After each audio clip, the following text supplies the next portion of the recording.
Le prophète manchot François Mackandal, premier héros de la révolte des esclaves.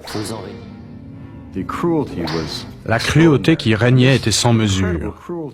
Elle ne pouvait qu'engendrer une réaction. Le vaudou a permis l'organisation de plusieurs révoltes, dont la plus célèbre est sans doute celle de Mackandal. Dans les années 1740, Mackandal empoisonna les puits des Blancs dans tout le pays. Le prophète manchot François Mackandal était un prêtre vaudou. Il fut le premier héros de la révolte des esclaves, faisant régner la terreur pendant 18 ans en réponse à la brutalité des Français. Mackandal empoisonnait les puits et utilisait le vaudou pour répandre la panique dans toute l'île. Des détails sur la vague de terreur engendrée par Mackandal atteignirent bientôt Paris. Il dirige une école où il enseigne son art diabolique. Il a des adeptes aux quatre coins de la colonie, et la mort est à ses ordres. L'esprit terrifiant du baron Samedi fut une arme redoutable.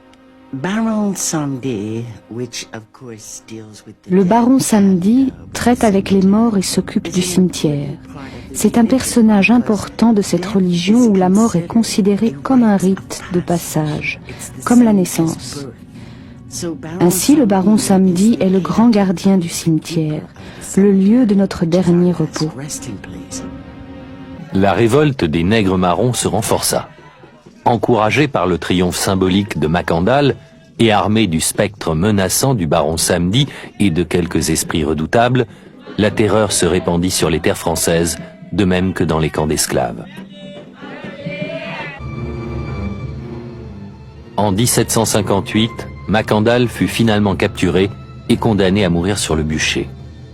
Dans une prophétie, il annonça qu'aucune autorité blanche ne pourrait le tuer, qu'il se métamorphoserait au moment de sa mort et deviendrait un esprit vaudou. Lors de son exécution publique, le bûcher, envahi par les flammes, s'effondra sous lui. Ses fers se détachèrent et il tomba sur le sol. Les disciples de Mackandal furent persuadés que la prophétie s'était réalisée. L'influence du vaudou n'en fut que renforcée et l'autorité de l'Église chrétienne en fut, elle, sérieusement ébranlée. Oui, en vérité, toute l'histoire du vaudou en Haïti n'est faite que de luttes, de batailles. Tous les chrétiens s'étaient rassemblés, les catholiques et les protestants, pour éliminer le vaudou. Les esclaves devaient être baptisés le premier jour de leur arrivée en Haïti. Cela faisait partie du processus de dépersonnalisation. Tout était fait pour réduire l'esclave à la condition animale. Beaucoup de gens pensent qu'il faut voir dans cette affaire une lutte à mort entre le christianisme et le vaudou. Bien sûr, cette lutte a toujours été là. En Haïti, de nos jours, si vous parlez à des prêtres catholiques, et en particulier aux évangélistes, ils considèrent encore qu'ils doivent consacrer leur vie à éradiquer toute trace de ces pratiques païennes et africaines parmi la population.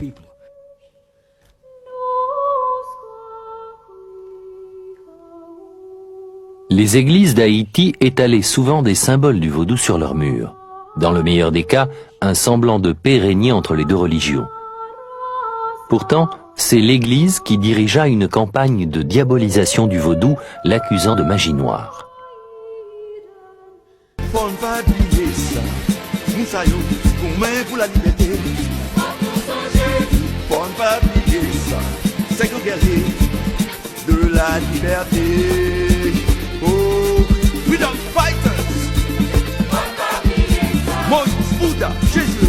Mohamed, Kaonabo, Tecumseh, Mouvement, Dessalines, Charlemagne Féral,